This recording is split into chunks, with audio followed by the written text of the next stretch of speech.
the story mostly about rivalry between husband and wife and between two brothers, and the problems that people endlessly competing as rivals kind of causes. There were once two brothers, two princes, Geirrod and Agnar. Agnar was around 10 years old and his brother Geirrod was about 8, and they went out fishing. They sailed their little boat out to sea. But as they sailed, a wind came up, caught the sails, and drove their little fishing boat onto a distant shore. The boat was wrecked on some rock. But the two brothers, Agnar and Geirrod, managed to survive their little boat being wrecked, and they climbed up on the unknown shore and found two apparently old people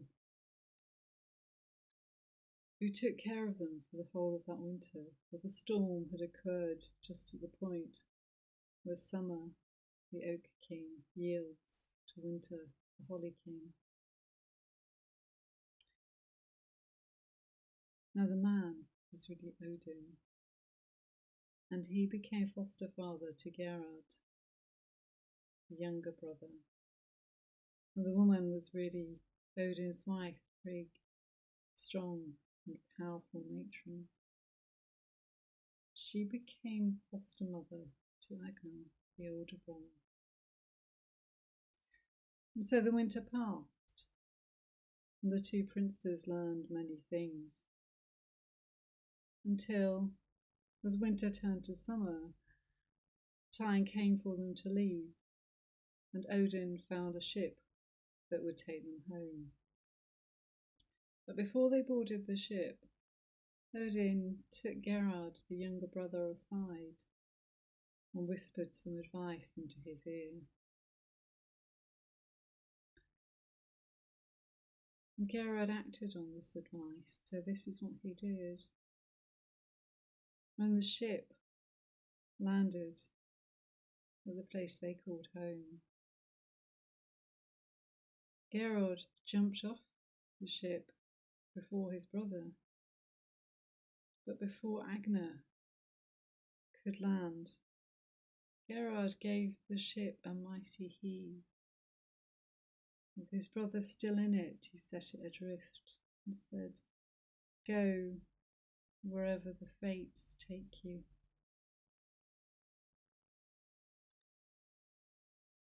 Geirrod was greeted with open arms, for in the months that the two brothers had been away, their father had died, and the land was left without a king. Because Geirrod told everyone that his brother had perished when their little boat had sank, he, of course, became king, while Agnar was once again washed up on an unknown shore.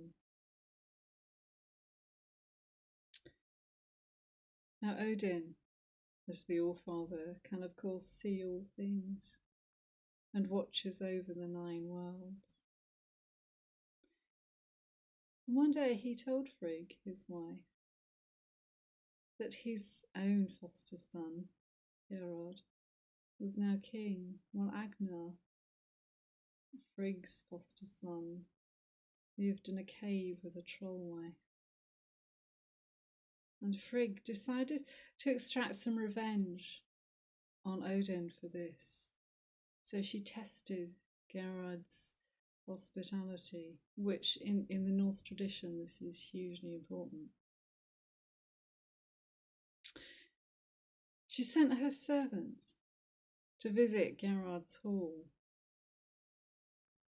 and told the people there that a wizard wearing a blue cloak would visit them and that he would refuse to speak no matter what they did.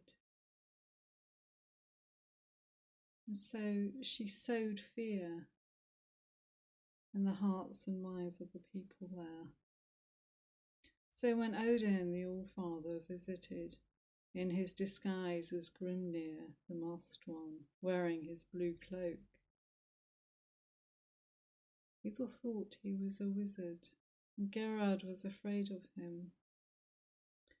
So instead of offering Odin the hospitality that was due to a traveller, Geirrod placed Odin between two blazing fires, which was so hot they even singed his blue cloak.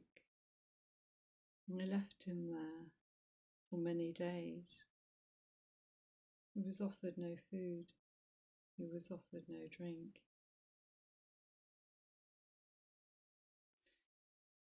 By the 8th day, Geirrod's son, who was named Agnar, after his missing uncle, offered Odin a horn of mead, for which Odin was very grateful.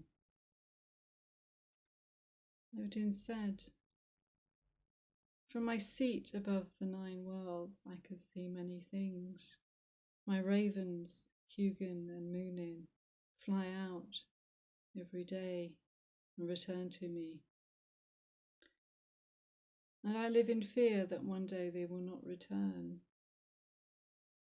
For Hugin is thought, Munin is memory, and I would be loath to live without either of them. I can see Yggdrasil, the world tree. I see the squirrel that runs up and down the branches, conveying gossip, sometimes truth, but often lies. I see the Norns who spin the fates of men. I see men as they toil in the fields. I see women as they work at their looms. Sometimes I can see the future." And when Odin spoke to Geirrod, he said, "I see your death. I see a sword stained with blood." This angered Geirrod, who had been sitting with his sword unsheathed across his knees. He stood up and moved towards Odin, but as he did so, his unsheathed sword fell in front of him, and then Geirrod missed his footing and fell on the blade of his own sword, and thus he died. So the kingdom passed to the younger Agnar, who had listened to all that Odin had said, and he ruled for a long time over a peaceful kingdom, heeding the wisdom of Odin's words.